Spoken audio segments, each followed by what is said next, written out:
নমস্কার, শুভ নববর্ষ।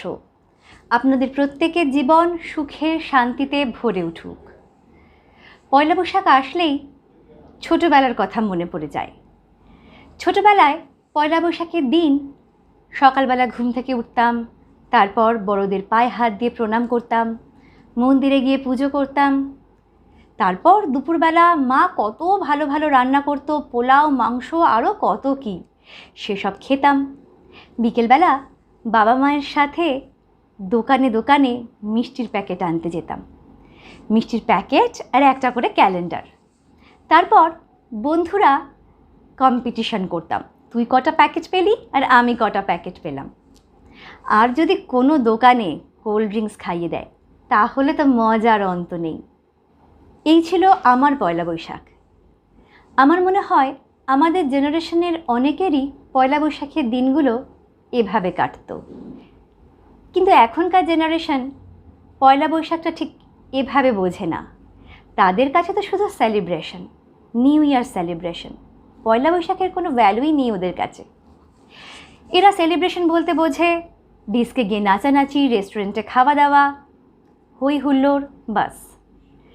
এই নিয়ে আমার এক প্রিয় কবি মৃত্যুঞ্জয় ভুয়াল একটা মজার কবিতা লিখেছেন। আজকে আমি ওটাই আপনাদেরকে পাঠ করে শোনাবো। থাকবে নববর্ষ। পয়লা বৈশাখ আসছে ভুলু, প্ল্যান কি এবার তোর? 15ই এপ্রিল থাকবো বাসায়, আর কি, নাথিং মোর। আরে সেদিন নববর্ষ, নতুন বছর শুরু, করবে না তার পালন ঠালন, বলছো কি গো গুরু? পয়লা বৈশাখ আদিকালের, এখন কি আর চলে?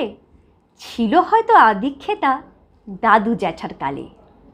নববর্ষ শব্দ কেমন বুড়োটে, মিনমিনে। আমার কিন্তু নতুন বছর জানুয়ারি 1 দিনে।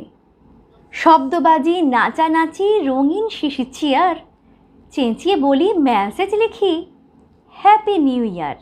ছোট্ট ট্যুরে একটু ঘুরে মাটন বা লেগ পিসে, সেই ফুর্তি সেই হুল্লোড় নববর্ষে কিসে?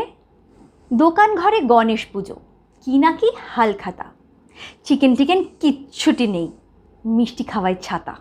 শ্রাদ্ধ বিয়ের কার্ডে ছাড়া বাংলা তারিখ কই? একলা বসেক কি যে এত হইচই।